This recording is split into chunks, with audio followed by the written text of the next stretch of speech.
One man is in custody for attempted murder after a 7-year-old little boy was brutally attacked in Desert Hot Springs. Kitty Alvarado spoke with the man who found him lying unconscious in the street. She joins us live from Desert Hot Springs, where it all happened. Kitty. That's right, and little Gavin is in the hospital recovering with a very serious head injury. He was found right here, just one door down from his home. He was literally just walking home from a pool party when he was beaten. This is 7-year-old Gavin Ludwig just 6 months ago, and this is him now. He's in the hospital recovering from a brutal attack. This attack, again, was deliberate and very vicious. Desert Hot Springs Police Deputy Chief Steve Shaw says little Gavin was on his way home from a neighbor's house on Saturday evening on Vista del Valle when out of nowhere he was attacked by 32-year-old Daniel Birch Polson. This is an innocent child walking home after a fun day at the pool. Doesn't look like there was any type of verbal confrontation or anything like this. This looks like a completely random attack. Based on what we're seeing, the child may not have even seen the attack coming. Arturo Delgado was on his way to grab dinner when he noticed little Gavin lying face down on the street next to the sidewalk. He ran over to help him. And I said, "Hey, Gavin." And when I turned him over, I noticed that there was damage on his right side of his head. I called his name out and he started to cry. I was in shock by that point because I couldn't believe what was happening. So I picked him up, ran to his house, and I knocked on the door. The family was shocked. They called 911. Gavin's injuries were so severe, he was airlifted to Loma Linda Medical Center. Police found the suspect hiding in the neighborhood at 1:30 Sunday morning and arrested him for attempted murder. Arturo and his family have known little Gavin since he was a baby. Arturo's dad, Carlos, had a special bond with him. It was hard for him to talk about little Gavin without breaking down. It broke your heart. See, the kiss is very special. Every neighbor we spoke with says Gavin is a sweet little boy. They're in shock something like this could happen on their street by one of their neighbors to a little boy they all love. It's horrific. It's unconscionable to think that some person, anybody, would intentionally harm a little child, a defenseless child. And really want Gavin to come back the way he was, energetic, outspoken, smart.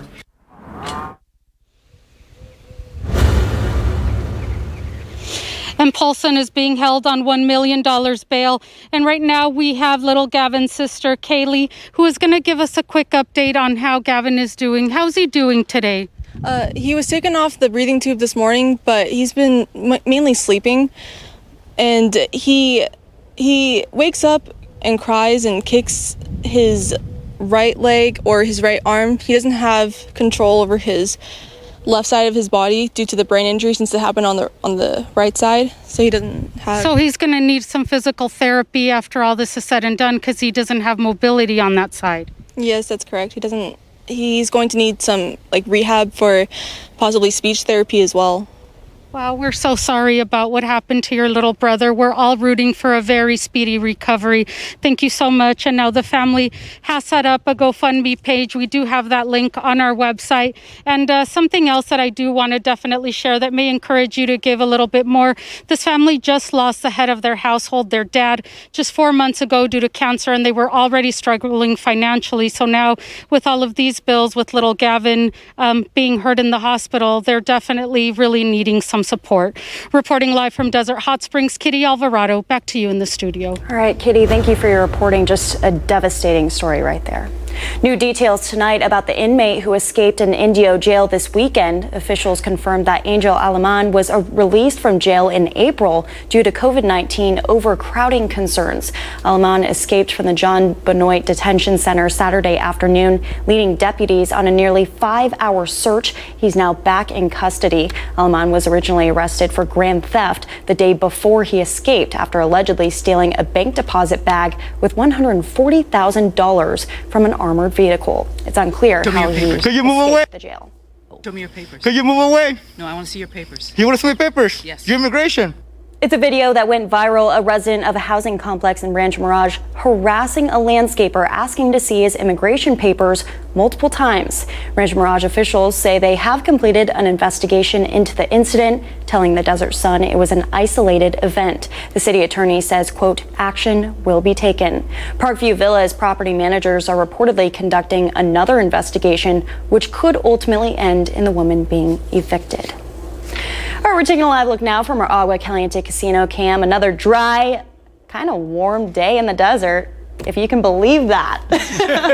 Mike Everett's here to break it all down for us. Hey, Mike. Go figure, Daytona. You know what? We were hot again this weekend. It's 2 weekends in a row. You remember last weekend we got into that 120, 121 range. Sunday we hit 116, but a pair of troughs moving across Southern California are going to do something wonderful for us. In fact, they already have. You may have noticed temperatures slightly less than they were today. We knocked out 3 degrees, got down to about 113. We'll get even cooler tomorrow, but when this system moves on shore, it really doesn't look like a whole lot, but you remember how we've learned how to characterize that counterclockwise flow? That's a low pressure system setting up right off the coast. It's going to continue to keep cool air moving into Southern California and really drop our numbers as we go into the second half of the week. The other added bonus here is it continues to keep that monsoonal flow, which is typical for this time of year, well off towards the east. So you can see that moisture coming up from the south into Arizona, New Mexico, Colorado, even Utah getting in on the afternoon act there. We will not see any of that this week. We're keeping it at bay, and that's some spectacular news.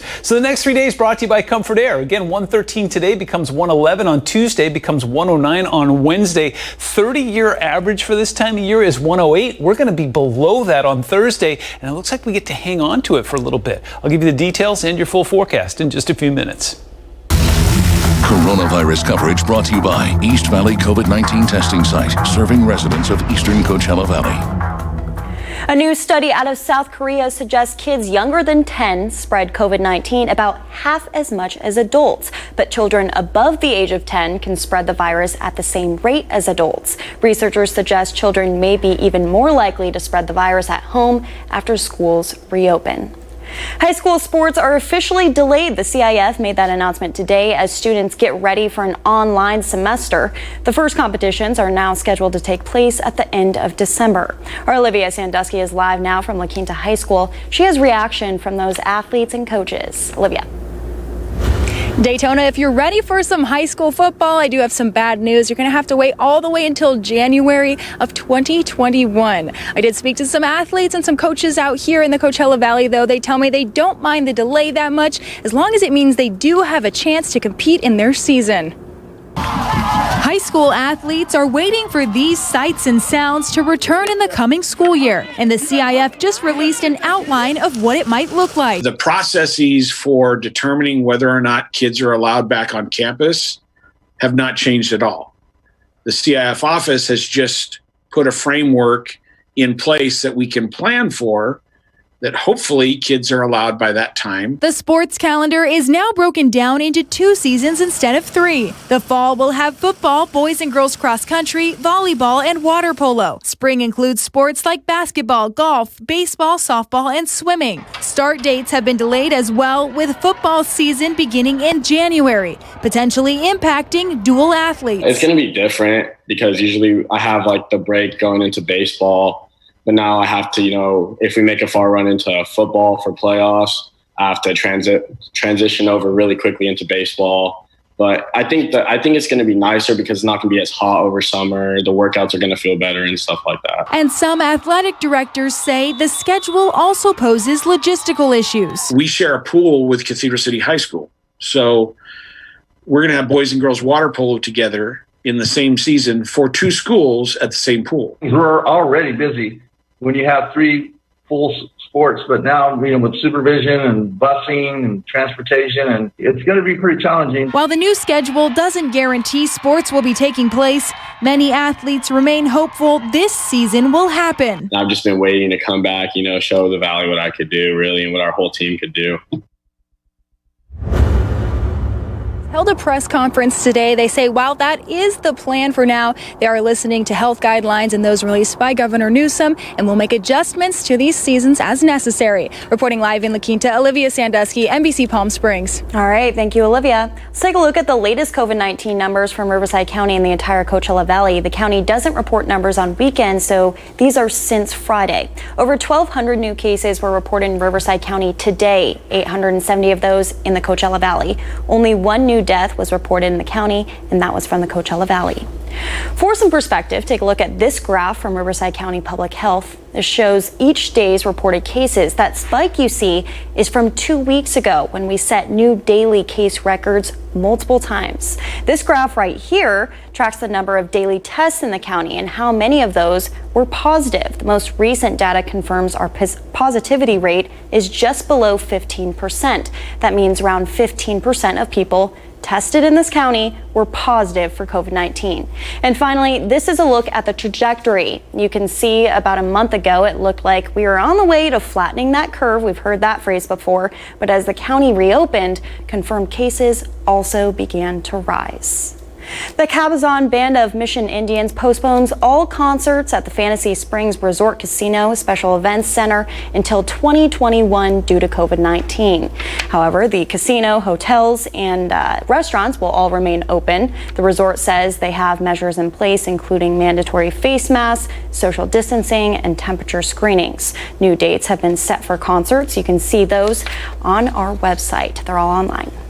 Well, this is the last week for the $600 bonus added to state unemployment benefits. While the coronavirus relief program technically doesn't expire until July 31st, this coming week will be the last for paid benefits. That's because payments are only provided for weeks ending on either Saturday or Sunday. The change will be devastating to those who count on those weekly payments. When we come back, the full story on the shooting that left a federal judge's husband shot and her son dead. Plus, the late John Lewis is honored in D.C., members of Congress taking the time to celebrate an American icon. And changes could be coming to some of your favorite Trader Joe's products. More on that ahead. Plus, your kid might have missed out on the first set of stimulus payments, but Country Time Lemonade is making sure they make it through the summer. Details on the, quote, littlest bailout relief fund coming up.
The search for a man who carried out a daylight gun attack at a federal judge's home in New Jersey appears to be over. Investigators are at a scene in rural Sullivan County, New York, where a man has been found dead. Sources say it appears he killed himself. Police are trying to figure out whether the gun found was the one that was used last night at the home of federal judge Esther Salas. The judge was not harmed, but her 20-year-old son died and her husband is in critical condition. NBC's Chris Pallone has the latest. Law enforcement sources tell NBC News they believe an attorney found dead of an apparent suicide in New York's Catskill Mountains is the same man who carried out a shooting attack at a federal judge's home in New Jersey Sunday night.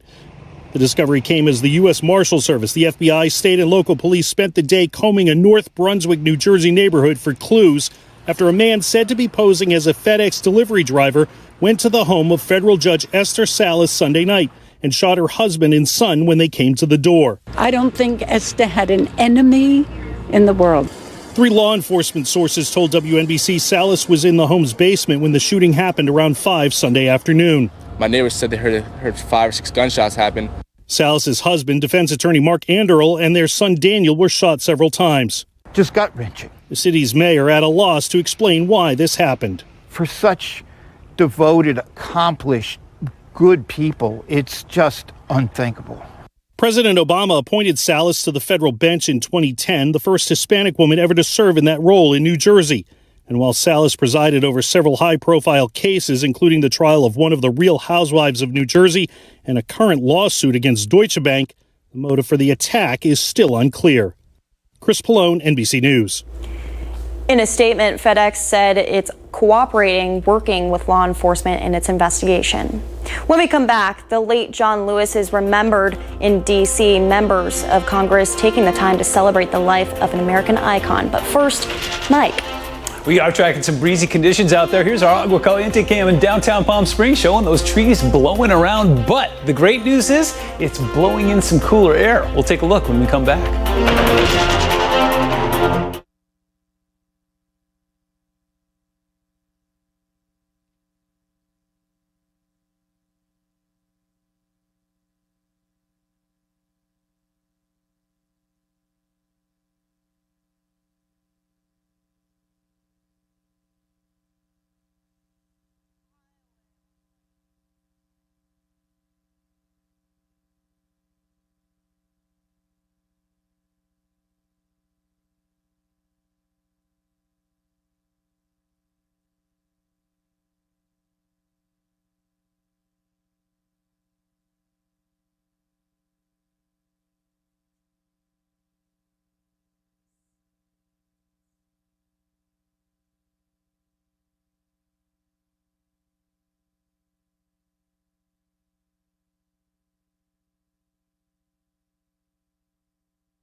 of us, Mike Everett over here, got to spend some time at the beach not too long ago. Now you're back in the desert. How does it feel, Mike Everett? It certainly feels very different. You know what's really amazing is we forget what a unique place we live in. This is a desert in Southern California. In fact, we're at the intersection of the Mojave and the Sonoran Desert, so it's normal to be hot this time of year. It's also normal to start tracking monsoonal flow, which we have not been doing. It's been kind of creeping around the edges, but hasn't come our way yet and doesn't look like it will this week thanks to some onshore flow. We'll take a look at that in a moment. It's already given us a small benefit. We were 116 on Sunday, so 113 today, not a bad deal. Still 5 degrees above the 30-year average, 108. Remember that number. It's going to be important here in a moment. 118 is the record for today's date. We've actually done that twice, in 1978 and once in the mid-60s as well. We couldn't get ourselves into the 70s once again. We've been really blessed and fortunate with that. 78 is the 30-year average. We got down to 80. We'll see if we can take a run at that again tonight. So putting Futurecast into motion, again, anything off to our east is literally a hot mess. You do see that monsoonal flow that's just circulating around the Four Corners region. So afternoon thunderstorms popping up in Arizona, Utah, Colorado, New Mexico. But see that right there? That is onshore flow. That's what brought us back those 3 degrees today. And long-term forecast models are suggesting that a low is going to set up off the coast here. Now, normally we're tracking a massive high out there. That's why we're normally so hot and pulling up that monsoonal flow. But looks like as long as this continues, it's going to keep us cool and temperate. In fact, the numbers are very impressive. I showed you a little bit earlier. Wait till you see the whole picture. Meanwhile, anything off towards the east is again hot, muggy, and afternoon storms. There are some watches and warnings in place in Miami right now, and it's hot and muggy out towards the northeast as well. 'Tis the season. Storms making their way across the Dakotas and into Nebraska as well. Now, no watches or warnings here in the Coachella Valley. Yay. There are a couple things going on though. There's an air quality alert. If you are doing any traveling along I-5, which I just completed, there is an air quality alert in the Central Valley. There's a fire called the Mineral Fire up in Fresno County, and all of that smoke is blowing into the Central Valley and it's not going anywhere. So there are some air quality issues there. Red flag warnings, that's high fire danger off towards Nevada. In fact, the entire Intermountain West has got those going on right now. It's hot, it's very dry, about 5 to 10% humidity there. And small craft advisories in place along the coast. The wind is going to be a constant at least through Wednesday, even here. I'll show you that in a moment. Current temperatures 97 in the Yucca Valley, 111 in Coachella, buck 5 out towards 29 Palms. It's already in the upper 70s in Big Bear, but it's still warm in Idlewild. They're holding on to 86 degrees there. They'll cool into the 70s overnight. We will struggle to do that. In fact, by the time we get to about 2 a.m., it's still in the mid 80s here, but we're going to take a run at it. So putting future winds into motion, we're seeing some gusty winds out there already. We saw those trees blowing around on the Agua Caliente Casino Cam. Take any one of these numbers, add about 10 to it, and that's where the gusts will be tonight. So we'll see some gusts getting up to about 30 miles an hour. Looks like Tuesday and Wednesday could be slightly stronger, but nothing to issue an advisory over. Here's where we start the day off tomorrow. We'll try and get ourselves into the upper 70s. We'll be 2 degrees cooler on Tuesday, 111 from Palm Springs through Indio, 112 in Palm Desert. And your Comfort Air 7-day forecast, look at Thursday, Friday, Saturday. We're going to be below average. We don't get back to average again until Sunday. It's going to be a good week.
Congressman John Lewis, a towering figure of the civil rights movement, is being remembered on Capitol Hill and across the country. NBC's Blaine Alexander now on his incredible life and legacy.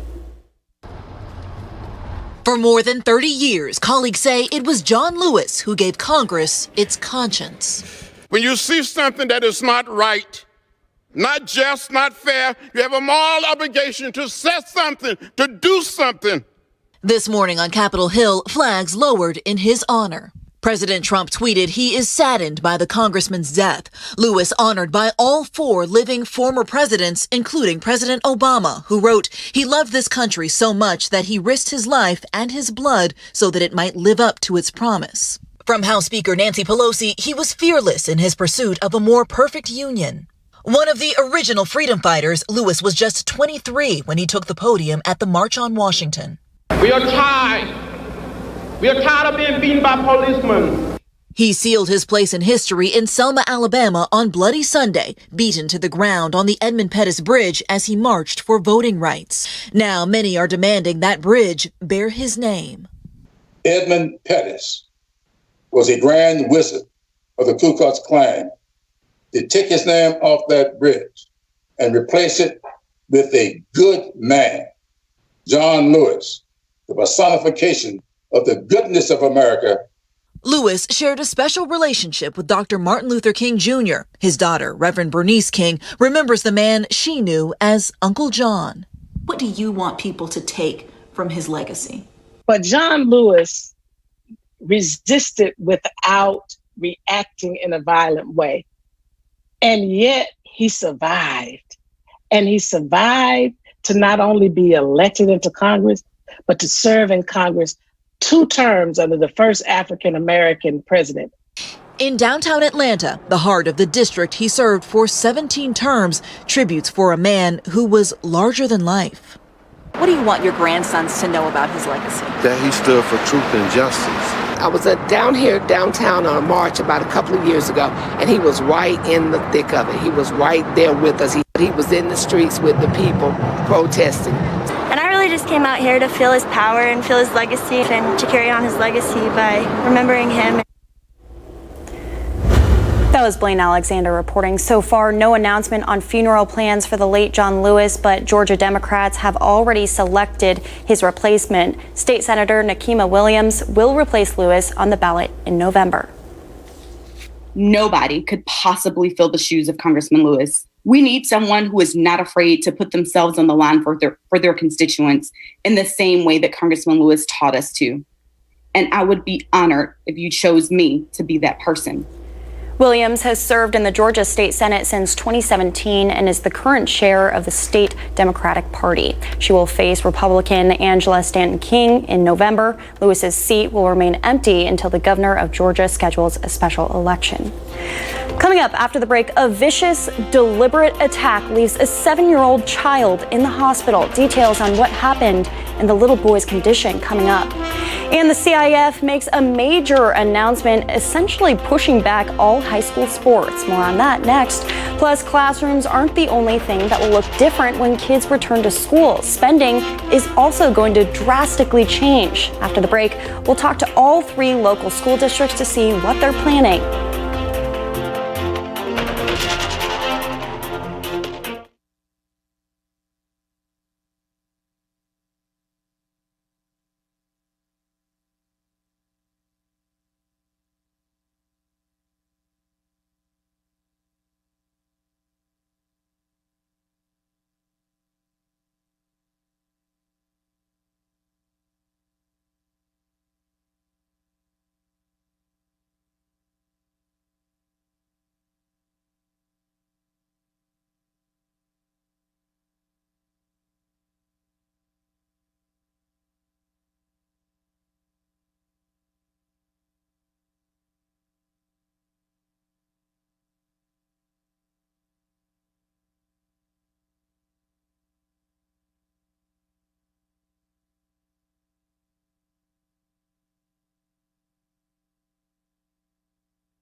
A 7-year-old boy is in the hospital tonight recovering from a brutal attack. Gavin Ludwig was on his way home from a neighbor's house Saturday night in Desert Hot Springs when he was attacked out of nowhere. He was airlifted to Loma Linda Hospital Medical Center, where he is in stable but critical condition. Police say the attack came out of nowhere. This is an innocent child walking home after a fun day at the pool. Doesn't look like there was any type of verbal confrontation or anything like this. This looks like a completely random attack. Based on what we're seeing, the child may not have even seen the attack coming. 32-year-old Daniel Polson was arrested on attempted murder. He's being held on $1 million bail and is expected in court as early as Wednesday. High school sports have been delayed. The CIF released the new schedule for this upcoming school year today. It includes a fall and spring season with football games slated to begin in January. Local athletes say the calendar could impact dual athletes. I have to, if we make a far run into football for playoffs, I have to transition over really quickly into baseball. But I think it's going to be nicer because it's not going to be as hot over summer. The workouts are going to feel better and stuff like that. The CIF schedule is only a proposed plan, and high school sports are dependent on approval by the state. Last week, Governor Newsom announced specific guidelines for the upcoming school year. Part of his announcement included an extra $5.3 billion in funding to deal with distance learning. Arnico Payne explains how that funding will be used. That package includes $5.3 billion to deal with learning loss that was associated with some of the closures last year, and a very, very focused and intentional effort. California Governor Gavin Newsom, while discussing what the new school year will look like, announces extra funds available to California schools. Local districts in the Coachella Valley, explaining what they hope to be able to use the funds for, had one thing in common: technology to support online learning. I'm hoping that we would be able to access any funds that we needed for additional devices and connectivity. But I know there are other districts that are nowhere near where we are. To be able to ensure that we are providing that rigorous instruction that we're talking about in virtual distance learning. So that includes the devices, that includes the connectivity that we have to ensure works in order for our students to be able to connect and to be able to receive instruction from the teachers every day. For next school year, every child in Desert Sands from kindergarten to 12th grade will have that technology. And that's critical for what the governor was talking about for the rigorous distance learning. And while districts have to set up distance learning and make sure all students have access, teachers would be the ones using it day in and day out. $5.3 billion from the state obviously is a help. Desert Sands specifically really had a leg up on the technology, where we had already had a one-to-one device technology program in place. This school year is sure to be different from years past, but at the end of the day, the goal is to make sure students can learn without distractions and to create as normal of an environment as possible. What I really liked is how he truly connected. As much as we all want to get, and we do too, we all want to get kids back in school. Wear your mask. Wear your mask and you get kids back in school. Nico Payne, NBC Palm Springs.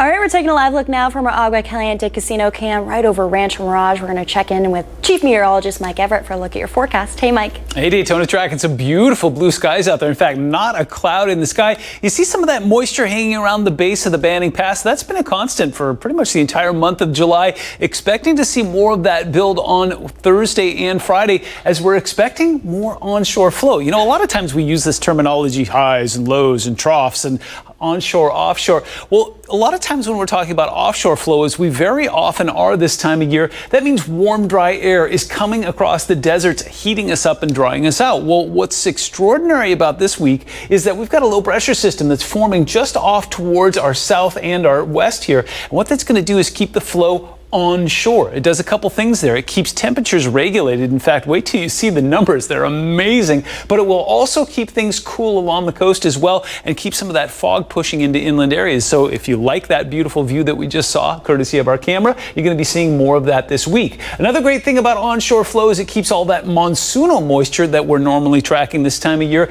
pushed off towards the east as well. So places like Arizona, New Mexico, Colorado, and even Utah will continue to see that in the afternoon, but it won't won't be entering our airspace. It stays very politely off into Arizona. We were able to shave a couple degrees off of what we did on Sunday. We were 116. Today we hit 113, and we've already knocked 4 degrees off of that. Currently 109 at Palm Springs International. The wind will be a constant this week. You're seeing sustained winds coming in about 17 to 20 miles an hour at Palm Springs International. Gusts getting up to about 30, 35 tonight. That'll be back again on Tuesday and on Wednesday. Future winds, well, we'll talk about that more in the full forecast. Here's what you need to know right now. Next 3 days brought to you by Comfort Air. 111 on Tuesday, 109 on Wednesday, 106 on Thursday. Look at those overnights. I'll tell you how long this lasts coming up. All right, thank you, Mike.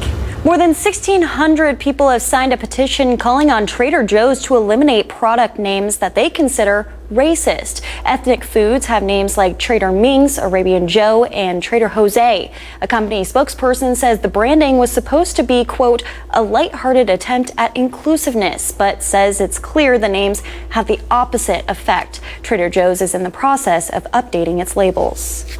Country Time is launching a bailout fund for kids' lemonade stands closed due to the coronavirus pandemic. It's called the Littlest Bailout Relief Fund, and as Country Time puts it, it's intended to add a little juice back into the economy.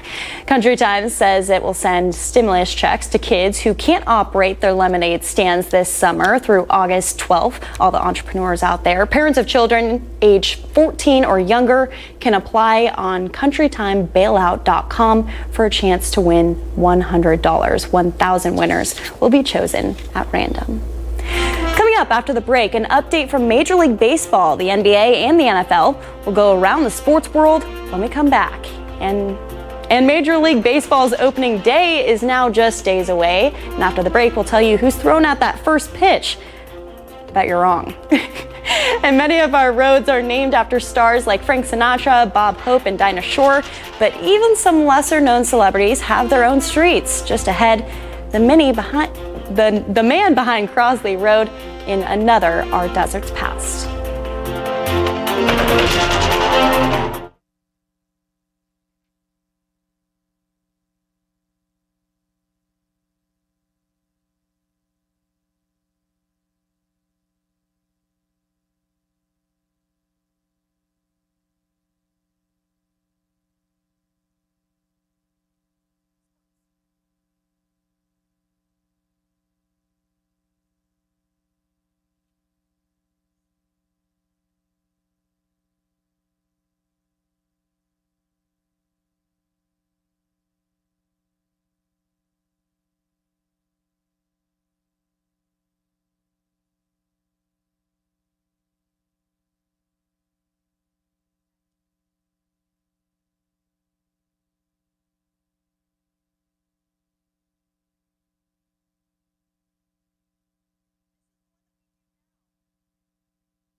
All right, now for a look at your NBC Palm Springs sports headlines. Jon Rahm turned an amazing performance over the weekend to take home the Memorial Championship and become the #1 golfer in the world. Rahm finished the day at 1 over, but that was still enough to secure a 3-shot victory. During the broadcast, Jack Nicklaus, who founded and hosts that tournament, announced that he and his wife both had COVID-19 in March. Barbara and I both contracted coronavirus. Barbara was asymptomatic. I had a sore throat and a cough, and it didn't last very long. And we were very, very fortunate. We were very lucky. Both Nicklaus and his wife are 80 years old. After weeks of inter-squad scrimmages, MLB teams were back in action this weekend playing exhibition games. Rookie Betts donned the blue and white for the first time as the Dodgers took on the Diamondbacks. The Yankees and Mets renewed their rivalry, and Bryce Harper took former teammate Max Scherzer deep as the Nats and Phillies played their first game. Now to another Major League Baseball team, this one without a home. The Canadian federal government will not allow the Blue Jays to play home games in Toronto this season. So what do? Well, the Pittsburgh Pirates are offering to host the Blue Jays home games. And the Jays are also looking at playing at the team's AAA ballpark in Buffalo, New York, and its spring training of facility in Florida. Opening day is just 4 days away, and the team from Toronto still doesn't know for sure where they're going to be playing. The NFL and the Players Association have agreed to new coronavirus testing protocols ahead of the season. Both sides have agreed on daily testing for the first 2 weeks of training camp. After that, testing will fall back to every other day if the positivity rate is below 5%. Players and personnel will also have to have 2 negative tests before being allowed into camp. The move comes after several NFL players took to social media over the weekend, calling on the NFL to address their health concerns. Now to an update on the NBA. The league announced no players tested positive for COVID-19 in their latest round of tests. That's good news. 346 players inside the Orlando bubble were part of the results. It's a positive sign, but the league isn't out of the woods yet. More players and family members are set to arrive at the bubble soon. A rare LeBron James rookie card fetches a record price at auction. This 2003-2004 autographed rookie card from Upper Deck, featuring a piece of a game-worn jersey from James, sold for over $1.8 million. It's the first $1 million card of the modern era, and it's the highest amount ever paid for a basketball card. LeBron hinted in a since-deleted tweet that he has 2 of those exact cards, which means he's sitting on about $4 million on top of however much else he's worth. That's it for sports, but still ahead later in the show. MLB's opening day is now just days away, like we said, and after the break, we'll tell you who's throwing out that first pitch. But first, I'm pitching it over to Mike. You take $4 million and add that to $4 billion, and that gives you $4 billion, $4 million. Tracking some gusty winds out there. In fact, we're seeing those winds getting up to about 35 miles an hour. It's what those winds are blowing in that's the big story in weather. We'll talk about it when we come back.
Welcome back. Well, before we went into the break, we saw those palm trees blowing around courtesy of our Agua Caliente Casino cam. Now we've got our Walter Clark cam on 111. Traffic flowing beautifully. Trees not blowing as much as they are along the western edge of the valley, right along the I-10 footprint, though. It's really gusting up there. That's going to be a constant through most of the week. And the reason is we've got the jet stream that's going to be reasonably close to us. This is not normal for this type of year. In fact, I was thinking about when I first moved here, we got that ridge of high pressure that normally parks right out over the Pacific there, keeps us hot and dry. That is not the case. In fact, the high is well off towards our north, and what that does is allows us to build a low right off the coast. I'll show it to you in a moment here. It's going to do a couple of magnificent things here. So if you look, you have to really kind of study it for a moment, but you are seeing that counterclockwise flow that's basically right along the line between California and the Baja. And what that's going to do is continue to bring that flow onshore. Now, what that does is it keeps the coast cool. In fact, we're going to be seeing some temperatures that will struggle to even get into the 70s as we go into the second half of the week, and it's going to keep us below average as well. What we are keeping a close eye on is that monsoonal flow. You remember last week we were saying, oh, maybe it looks like it's going to creep over in our direction. Well, as long as we're getting that onshore flow, it keeps it well off into the Four Corners. So you're seeing those afternoon storms firing up in Arizona, New Mexico, Colorado, even Utah getting in on the act. We will not be part of that at all. Wind will be an issue, though. We saw those trees blowing around, so let's put that into motion. Looks like every night, tonight, Tuesday, and especially Wednesday, we'll see those gusts get up to about 35 miles an hour. Once we get to midnight, it all backs off. We get it into single digits in the early morning hours, a little bit of easterly flow, and then we'll turn around and do it all again. Again, it could get gusty, especially in the Banning Passes. It normally does, possibly up to 35, even 40 miles an hour. But again, small price to pay for temperatures that will be cool. Here's what's going on. We've got no issues or watches or warnings here in the Coachella Valley. In fact, Southern California in general is doing great. Red flag warnings off towards Nevada. They basically got some gusty winds and some low humidity there. Air quality alert in the Central Valley. If you're driving along I-5, there's a fire in Fresno that's called the Mineral Fire. Fresno County, not the town of Fresno. But it is keeping a lot of smoke trapped in there. So if you are traveling north, you'll encounter that. Small craft advisories off the coast. Some winds gusting up to about 30, 40 knots there. So keep the sailboat in port. You'll do just fine. 113 is what we got today. That's 5 degrees above average, but 3 degrees cooler than it was on Sunday. And we couldn't get ourselves into the 70s overnight last night, but we got a few chances to do it coming up. Currently 96 in the Yucca Valley, 111 in Coachella, 105 out towards 29 Palms, and already in the upper 70s in Big Bear. Idlewild was warm today. It's still 84 there. We won't get there until the middle of the night, but we'll try and start in the 70s tomorrow. 111 is where we get to at 4 p.m. In fact, many communities will see that. 112 in Palm Desert and 103 in Joshua Tree. Comfort Air 7-day forecast shows something magnificent headed our way. 108 is the 30-year average for this time of year. We will get below that and stay there all the way through Sunday. All right, thank you, Mike. In tonight's Showbiz Report, Rihanna is launching a new skincare line, and it's for both the ladies and the men. The line is called Fenty Skin. Rihanna writing on Instagram, "This is for my fellas too. No matter who you are, you deserve to have great skin." Isn't that true? Hours earlier, she posted a commercial for Fenty Skin featuring A$AP Rocky and Lil Nas. Her skincare products debut July 31st and are only available on FentySkin.com. And you may have heard the news. Nicki Minaj is pregnant. The entertainer announced she and her husband, Kenneth Fetty, are expecting their very first child. The couple married last October. Minaj posted a picture of her growing baby bump with the caption, "Love, marriage, baby carriage." No word on the mom-to-be's due date. We'll be right back.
Desert Pass is brought to you by Mike Thompson RV. Your adventure starts here. Here in the desert, many of our roads are named after the stars, but some lesser-known celebrities have their own streets too. Gina Lamont has more on Lawrence Crosley in this edition of Our Desert Past. You've likely driven on or across Crosley Road. The road is named for early Palm Springs pioneer and successful businessman Lawrence Crosley. He was one of a very small number of African Americans in the desert at the time, but his contributions can be felt to this very day. Lawrence Crosley came to the desert from New Orleans in the mid-1920s. He came to work for P.T. Stevens. Stevens was a desert developer who created the El Mirador Hotel. Crosley worked closely with Stevens at the hotel, a hotel he couldn't stay in. And Crosley is credited for designing a 9-hole golf course adjacent to the hotel, a golf course he couldn't play on. But Crosley quickly became Stevens' most trusted employee.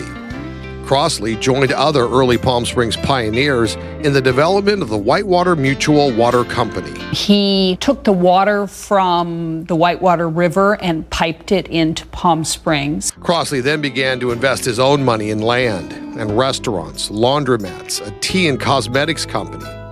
And later, Crosley began a housing development marketed towards African American and Mexican Americans because Palm Springs was still a segregated city. He also bought a section of land in between Ramon Road and Golf Club Drive and built homes.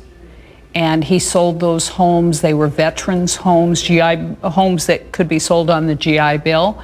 And he sold those homes basically to Mexican and Black families that really couldn't live downtown Palm Springs. He also developed 2 trailer parks. One of those in Cathedral City he called Tram View Trailer Park, which is interesting because there wouldn't be a tram to View for another 20 years. Crosley continued to buy land and build homes for minorities in the West Valley until his death in 1961.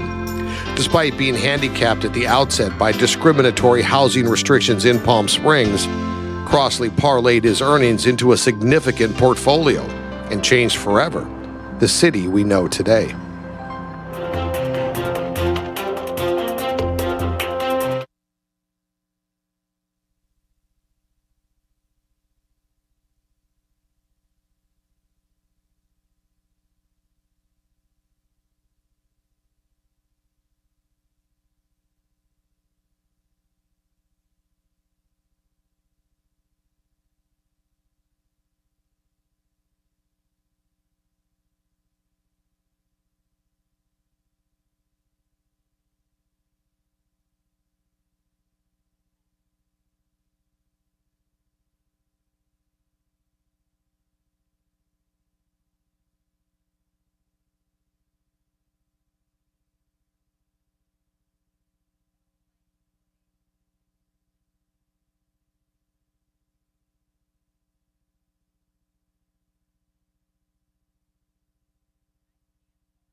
brighter side of the news is brought to you by Holland RV, located off the I-10 at Washington.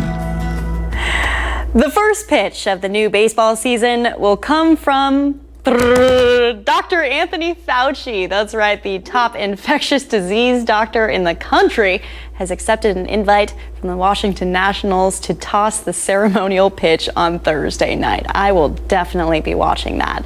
The Nats call Fauci their, quote, super fan. He's even been seen wearing a Nationals face mask during coronavirus briefings. No favoritism there, right? All right, so this is a QR code. If you scan it, it'll go straight to our website. You should try it out. Super awesome. I think it's pretty easy to figure out, but some people have trouble with it. Try it out. We'll see you later.